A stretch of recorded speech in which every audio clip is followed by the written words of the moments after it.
Hello and welcome to PPC Live, the podcast. My name is Anu, the founder of PPC Live. And if you're used to hearing advice from PPC experts about how to ensure that we're keeping up with the ever-changing landscape, don't worry, you are still in the right place. But instead of me relaying what the PPC experts are saying, I'm bringing the PPC experts to you. Every week, I'm going to be speaking to a different PPC expert about their biggest F up and how they turn things around. So we never leave things on a disappointed note. We show you that no matter how bad things get, you can put on your thinking hat on, take a deep breath and figure out a solution and still become a international expert and someone that is sought after for their paid search knowledge. And this week, yes, we speak to someone who has seen the worst of what could happen with an F up. I speak to Jack Hepp. He goes by Jack. I will talk about that in the episode. But yeah, we speak about a worst case scenario, what could happen with a hiccup. But then he's now in a position where he's a consultant. He's well sought after in the industry. His knowledge on LinkedIn is amazing. Is the kind of knowledge that you want to be taking notes on. So yeah, we speak to Jack about how there was a hiccup, but that did not stop him being one of the best in his field. So yeah, let's go speak to Jack. Hello, Jack. Welcome to PPC Live, the podcast. Thanks for having me on. I appreciate it. My pleasure. It's one of those situations where I'm so glad that I travel to go to conferences, and I don't think Jack and I've followed Jack's, several people, the likes of Jill and me, has recommended you for the things that you talk about or reshared one of your posts. So I've met you, I've known of your work in that way, but then I came to Brighton SEO in San Diego and the Hero Conf and our PPC folks, we all gathered. I met loads of folks and but from that, you're now the second person from that group of people. I'm like, I need to get on the podcast. So it's been such a joy. That's how. So, but people who are running podcasts, how do you get guests? Go to conferences, meet people, and then ask them to be on your podcast. I think it's a great way. It's still so much better when you meet them in person too. Like even if you followed somebody online forever, and even, DM'd and stuff like that, like once you meet them in person, totally different. It makes all the difference for sure. Oh, who's Jack? So, Jack has a very lovely conversational introduction to himself, even on his LinkedIn. He starts off by answering the question of how he ended up managing paid search and social. And it was back in 2015 where he joined his first agency out of college, which we're going to come to later. And not long after that, they needed someone to help manage digital marketing. So they turned to him and said, hey, you're a millennial. You understand this stuff, right? And as they say, the rest is history. So Jack specializes in managing lead gen accounts and has a lot of experiences with industrial and service-based businesses, especially. His experiences across industries have helped him to audit accounts and help businesses save money and find new opportunities to succeed. And save money is a big one with Google, and the CPC is always just ever increasing. So his passion is helping small businesses and local businesses succeed through Google Ads by providing even mentoring, coaching, and training services. So any of you are thinking that's right up your street, DM Jack for that. And I'm going to be referring to Jack as Jack, but you might go on his LinkedIn and be a bit confused. Now, Jack, tell us why. So ever since I was a kid, I've gone by my middle name, Jack. So my first name's actually Harrison. And so if you go on my LinkedIn, you'll see Harrison Jack Hepp I put my whole name on there. Honestly, at the time I thought I was just going to like I'm professional now. I'm going to be Harrison, but I can't escape Jack. Too many people have known me. And so it's just always stuck. It stuck. Yeah. So go on there, find Harrison Jack. Either one you want to call him, he'll answer to it because he's lovely that way. So let's get to the crux of this. When I spoke to Jack at Brighton SEO, it was, I was talking about the podcast and I was like, look, we're talking about mistakes here. Do you have one to share? And straight away, one came off the tip of his tongue and I was like, really? You're going to share that with me? Yes, let's do it. So this is probably like the bravest of the stories that we've heard. This is, maybe for us a bit of the worst case scenario of a mistake. that we could have. But hey, he's still here. He's still here, mentoring, coaching, training, helping businesses. So even this worst case scenario did not break him. So guys, pay attention to that. It's about the turnaround. It's not about the fadings. So very grateful that Jack has been brave enough to share this story with us, and I'm sure we'll learn a lot from it. So Jack, take it away. What F up would you like to share with us today? Yeah, so it was about a year and a half into my first agency job, and I got fired from that job. So for mistakes and other reasons, who knows? But there was definitely mistakes on my end, and so I own that. And so yeah, fired from my first job ever. Fired from a first job ever. Yeah, that is the one thing that could really break someone's spirit, especially the first job. Maybe you think like I can wait because I've been fired. I would say even a few times. It wasn't my first job. I think if it was my first job, it would have been hard for me to get back in and be like, yeah, I can do this. So what the mistake that your managers or the client were calling out? What was it that was so bad that this had to be the action? Yeah, so at the time I wasn't active. I was still learning, honestly. And I wasn't actively managing very much, but I was kind of managing the agency that was handling Google ads and some digital ads and stuff like that for this client. And there had been a variety of issues that we tried to work through, and we were having issues with tracking and spending. I don't know, all kinds of stuff. It's been almost 10 years ago now, so I can't remember all of them perfectly, but Yeah. but the kind of the final straw was for a month we had significantly underspent the budget, and I can't remember at the time, but it might have been like 50%. Like we dramatically underspent, and this company was heavily reliant on their online sales, and Google, I believe it was Google ads, Yeah. was the main driving force of all of their, of that online revenue. And so that, that underspend on stuff on for the month resulted in major revenue decreases. And so they essentially blamed us for missed revenue. And then I was kind of the, contact and the main person at that point in time. And so it fell on me. Being the main contact of the first job, I think that there was a lot of managerial organizational failings there that was not you. I mean, I know we can say that, yeah, I know we're just trying to look for, who else was at fault, because a lot of what I talk about with other experts that have come on the podcast, is to give insight into how to deal with a team when they make an effort or when they make a mistake. Because if people hear, oh my God, if I make a mistake, I might get fired, they won't test anything. People are not going to go on because they're just like, oh my God, my job is at risk. So let me just stay within the lines and not try anything, not try anything big. One question that did come to my mind is that from your now experience and your years of understanding paid search and being great at it, because I don't know whether to ask my question or to forgive my opinion. I'm very big on giving my opinion on these shows, and I need to try to rein it in. But like, my big thing is that what's your thought on how they dealt with their paid search campaigns? Because I have thoughts. Yeah, I mean, my big one now is, I would say, like, you should never have one channel that is like that dependent for your business. And if you do, you need to be trying to establish new things. So, that's probably one of the biggest things I have there. And I think when I look back now, I think my biggest mistakes and my biggest failings were in communication. Sure. Okay. And I think if I'd communicated better, it may have played out differently. And so that's the piece that I have always owned with it, is I didn't communicate well, and if I had, maybe we would have, because there was account managers involved, there was another agency involved, like all these things, and I think that I failed in making sure everybody was on the same page, and that's Sure. kind of where the breakdown really ended up coming from. What was the cadence of communication? Like, how often would you, or is it just that you saw the mistake and you didn't feed it back as quickly as you should have, kind of thing? Yeah, I think if I remember correctly, I was communicating. I had a meeting with the agency that was actually managing the ads. I believe I met with them weekly. And then I worked with, the way this agency was, there was an account rep that then worked with the client. And so I met, we worked in the same place. So her and I communicated constantly.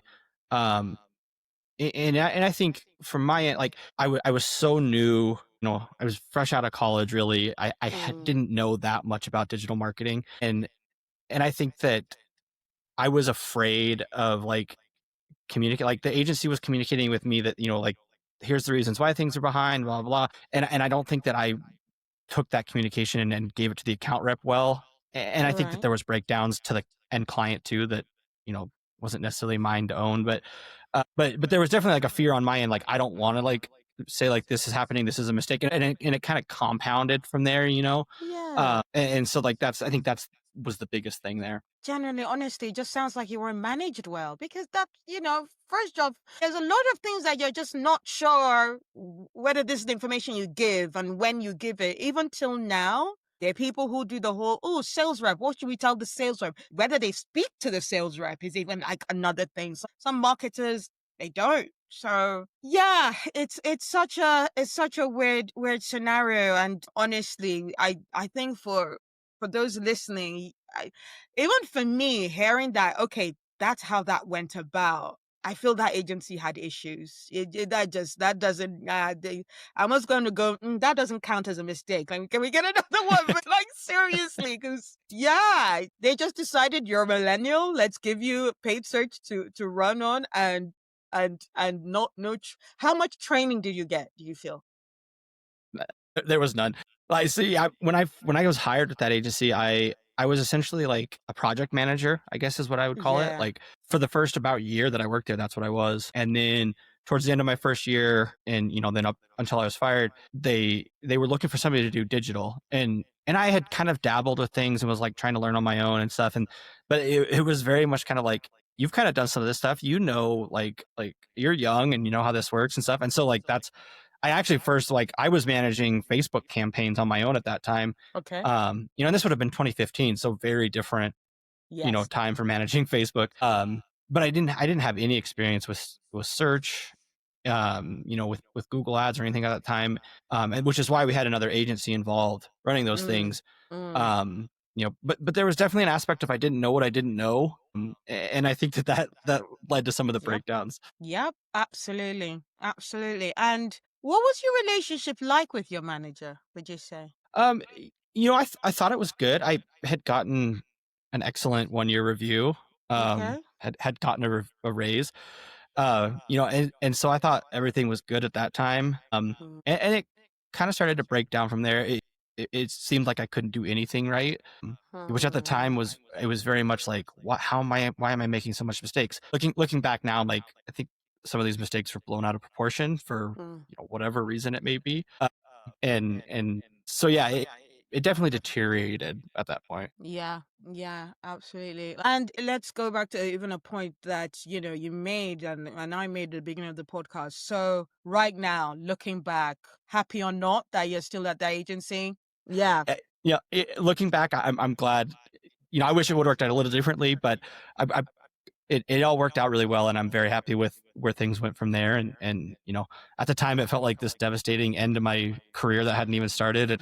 And Yeah. looking back now, it worked out. So So what was, because actually maybe someone is actually thinking, but oh God, if that happens to me, sure, I shouldn't be too panicked about it. But what was your next step? I'd say, so you got fired. What happened? How did you get back on your feet? yeah, honestly, at the time, I was like, that's it. Like, I'm done with marketing. Like, I failed. There's no way. And so, to be honest, when I first started applying for jobs again, I wasn't even applying for marketing jobs. Mm. I was trying to look for, I had a business degree, didn't have a lot of experience stuff. So, I was kind of applying at banks or finance things. I was kind of looking all over the place. But it was very much like, I was like, I'm not doing marketing. And I struggled to find a job. I think I was unemployed for like 3 months. And my wife was in school.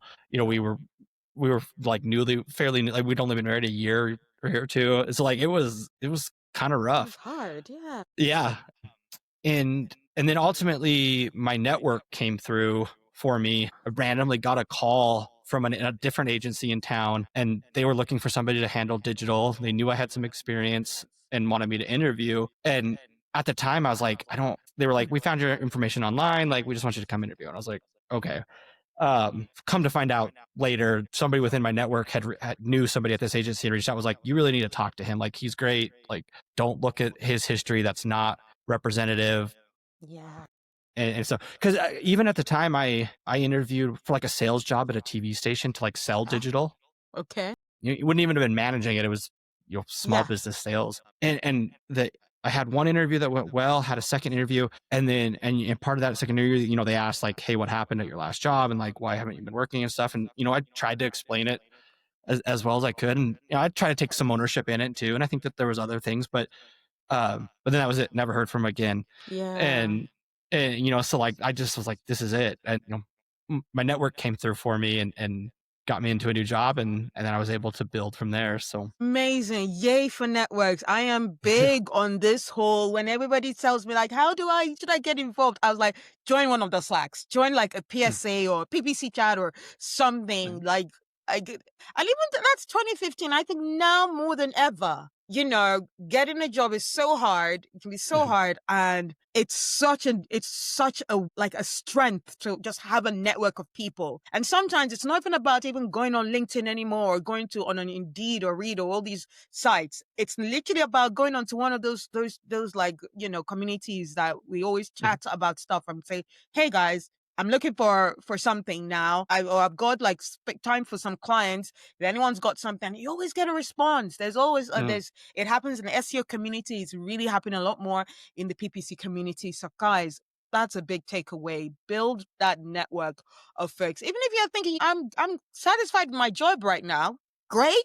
You never know when you'll need it as a backup. You never know. You never know, right? Yeah. exactly, yeah. And then, I kind of remember always hearing like, business it's all about who you know, and people kind of say it negatively, like, like, but in reality, like, it is very much about who you know, from the standpoint of like your network will come through for you. Yeah. And my network has come through for me.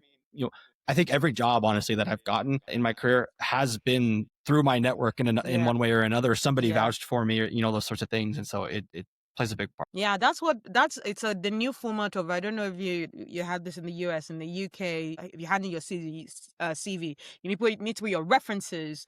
Now, references are the people who you're connected to on LinkedIn, or are the people Right. we see that you're interacting with, and we're like, okay, if that person who I know is really good is bigging up, Jack's work and saying he's good, okay, that's pretty much as good a reference, right now. Yeah. Absolutely. Yeah. Yeah. A little bit of personal brand in there too, Yeah. put some stuff out there about yourself too. I think that's big now. Yeah. So I think some people I find it a little bit cringy and like, oh, I'm doing the yeah. work. I don't want to do that. And find it's all about this person get likes and my post don't get any likes. Stop focusing on things like that. Just be yourself. There's someone who I'm sure like, but he's more like he's very experienced, head of department. He uses LinkedIn as like Facebook now. He'll talk about the puppy they adopted last week. He'll talk about, his favorite musicians. And I'm like, Gareth, LinkedIn is about professional work. And I think we need to stop making it about, oh, LinkedIn is what you want to make it to be. It's all these platforms that where you communicate. It's what every once in a while, I'll just go through people that I trust. I'll look at their followers and I'll like send connection requests to all those folks, because if they know my friend, they must be good folks as well. That's definitely, I think, for people. So just Absolutely. one last thing before we move on and to talking about, other people's F-ups, even though I feel we talked about other people's F-ups already in your story, God's sake. What's the one like last like lesson, like takeaway that you want to give our listeners? Yeah. I think my biggest thing is like really transparent communication. Like I Yeah. said, I think that if I had communicated better at that point in time, and I think if other people around me had communicated better at that time, I think that it could have played out differently. And to be honest, I've made plenty of mistakes since. I've made budget mistakes. I've made, campaign mistakes and stuff. But what I've always found is if you're extremely transparent, you're like, you know, I own it. I messed up.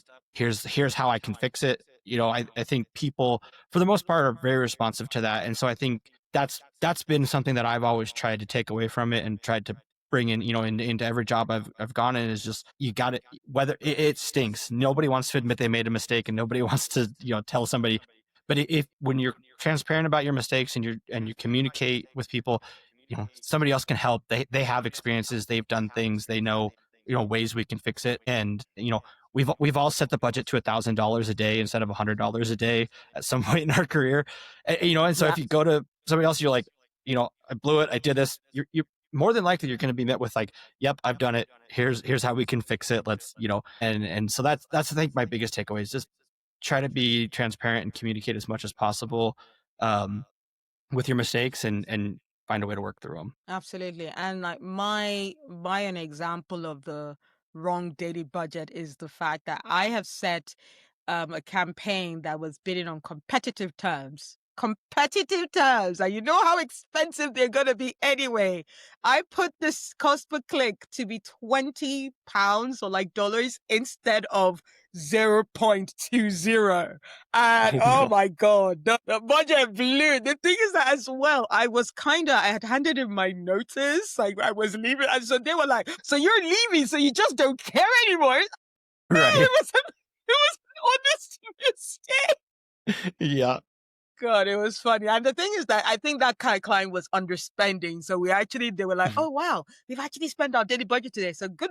Well done, Andrew. I was like, yeah, sure, whatever. I'm still leaving. Right. Yeah.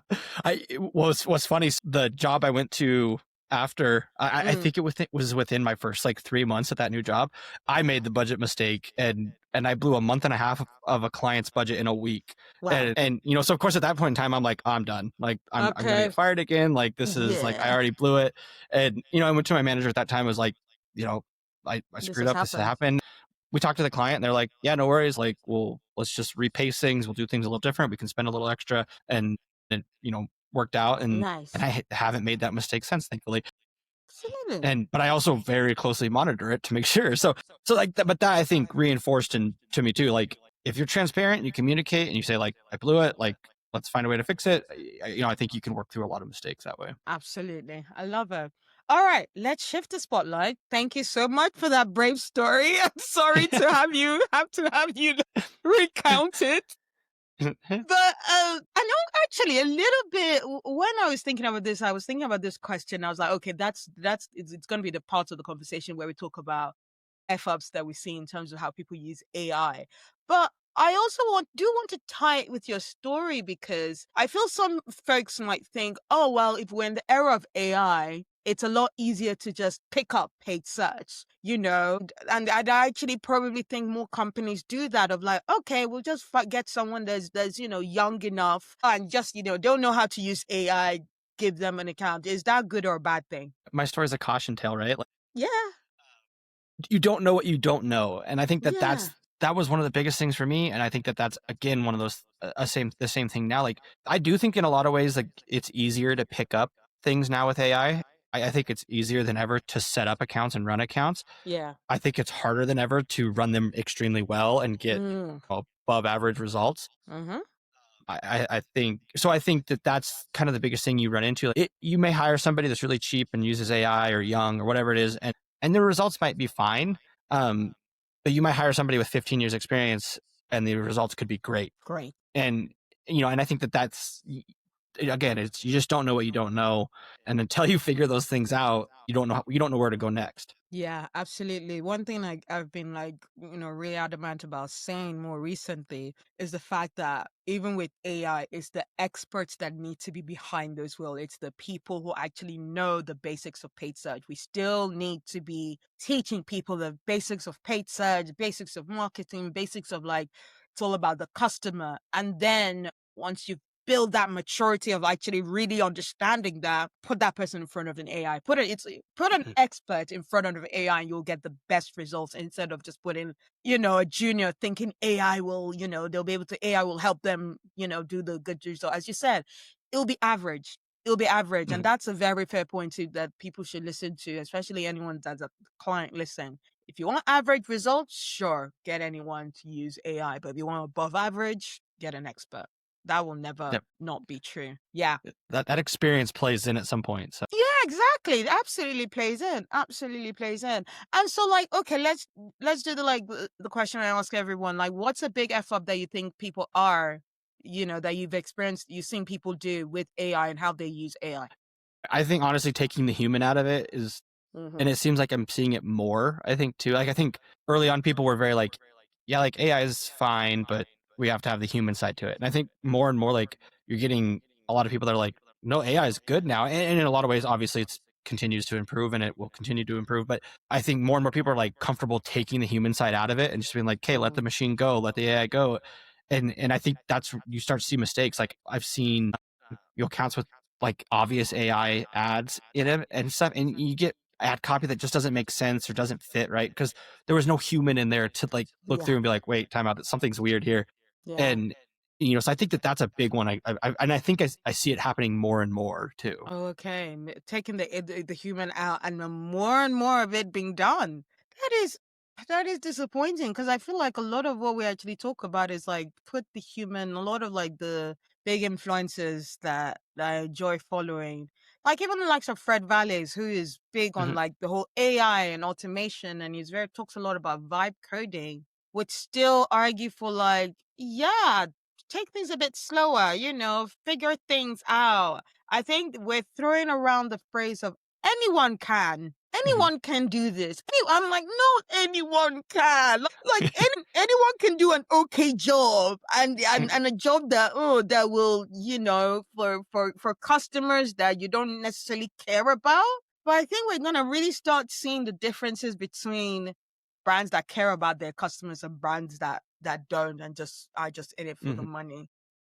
Yeah, and I think it's a matter of like AI has gotten good enough now that you feel like you can just let it go. Like Mm, I'll let AI do probably more now than I would, a year ago. yeah. And like I have ad copy that's largely AI created, but I Okay. went through and tweaked a few things. Stuff like a year Sure. ago, it may have given me ideas, and then it was mostly me from there. So like, but I think people have gotten so comfortable with it, and it's good enough that they feel like I can just let it go, Mm. but they've gone too far to like taking the human side out of it, and especially if they're not experienced. Like I think less experienced people maybe lean on it too much. Absolutely. Yeah. So I'm glad you ended on that. You said that last sentence because for those who aren't as experienced, I'd say even speak to managers. How should they be approaching, the whole working in paid touch? And how should managers really be treating their juniors? Yeah, I think that that's a big challenge because like in a lot of ways AI can do a lot of things that a junior account manager might have done historically. Yeah. And so I think you have to one way or another people need to get experience and need to have an understanding of how things work. Mm. And so I think maybe like give people some manual tasks, even if AI can do some things, or at least make sure that they understand the why. Like, why Yeah. are we, why do we want these keywords or this ad copy, or why are we thinking about things this way? Instead of just being like, here's our process, here's the AI tool, take it and run. Like, make sure people understand the why behind it, and I think that that applies throughout marketing. Like, understand why you're doing the thing, even Yeah. if it's automated. Make sure you understand why it's happening, and that way people can make decisions and see mistakes because they understand the whole picture. Yeah. Yeah, absolutely. I think, my brain was like, maybe I should have asked the question, what's a leader's role? But that's the question you answered. Like, tell them the why. That's such a brilliant way to put that. Jack, this has been a fantastic conversation. And, I'm really grateful for all those lessons that you've given people. It's been a very great and unique insight. So yeah, our last question before we say goodbye to you. If your PPC career were a movie, what would the title be? I'm gonna have to say like the PPC sequel. Okay. I thought it was over and I got to come back for a part two. So Hey. that's what I'll go with. Amazing. Season 2. Just when we Yeah, thought this season 1 was not going to get renewed, it got renewed. Then you got yes, back in. exactly. You got back in.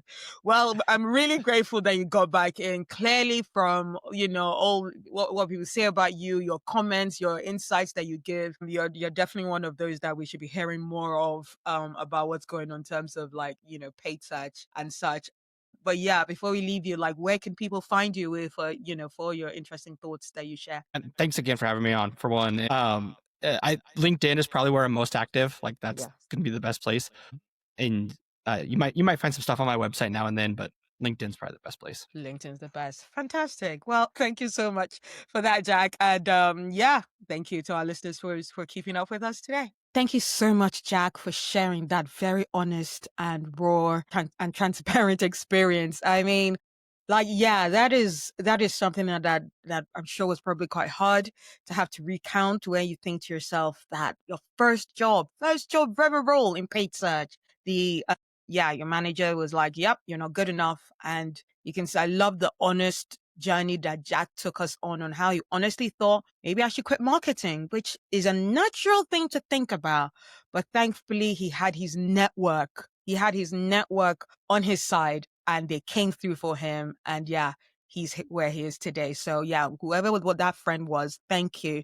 Thank you for pushing Jack in the right direction to being the success he is today. So yeah, remember, no matter how low things look like and you know, whether you've lost a job or you've been fired, things can still turn around. Things can always turn around. For the full you know, discussion of that episode and a full transcript, show notes and everything, please go to podcast.ppc.live for all of that. Now I'm excited right now in terms of talking about our PPC live events. If you're listening to this on a Wednesday before 5:30, there's still time to get a ticket. Just come on through. We might even be able to sell tickets at the door. So even if you've not got a ticket, check it out. We're going to be at Tug Agency.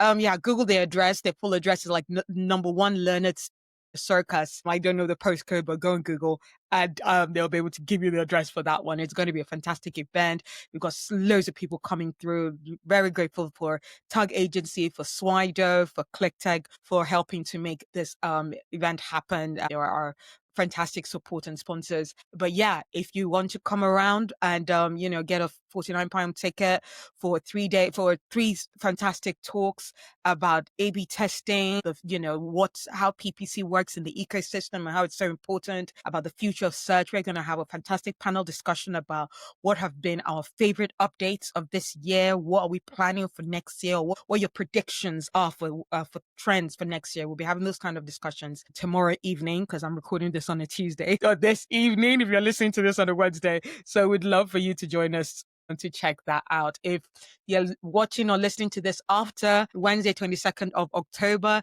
because this will be the one on Wednesday, October 22nd is our last of 2025. The next one will be February 5th. We've got a scripts expert who I spoke to at a conference, one of the SMX advanced conferences, who has agreed and said, Anu, yes, I'm in town in February. So yeah, I'm happy to come speak along. Oh, it's going to be such a great announcement to be able to get him on stage. But yeah, he's the scripts expert. He works two hours in the week because of the fantastic scripts model that he's put together to allow himself to audit people's accounts and clients' accounts and campaigns and put the right things in place. He's just fantastic at what he does and he's a great speaker and I'm so excited to have him. So yeah, if you're listening to this after Wednesday, October 22nd, put February 5th, save that date, go to ppc.live. If you go down the homepage, you'll see a reminder, like a tab showing the upcoming dates, and you can save the dates directly into your calendar by clicking the button. So yeah, I definitely think that's a great idea for you. But yeah, also before I leave you, I'm also delighted to share that I am also taking on coaching clients. So yeah, anyone that just wants to get through the challenges of being in this industry, of getting ahead, what to do if you've been fired, how to just pick yourself back up and put yourself out there. I'd love to hear from you. Go to themarketinganu.com to book an initial like half an hour discovery chat. And then we'll go into discussing like what you're going to need and how long it'll take and, you know, what the cost will be for that. But yeah, go to the Marketing Anu if you think I could help you with anything. So yeah, I hope you've enjoyed the show and I look forward to bringing more PPC F-ups and triumphs next week. Apologies, not next week because it's my birthday next week. So a week after next, in 2 weeks, we'll be back on our weekly schedule. Thank you so much. Bye.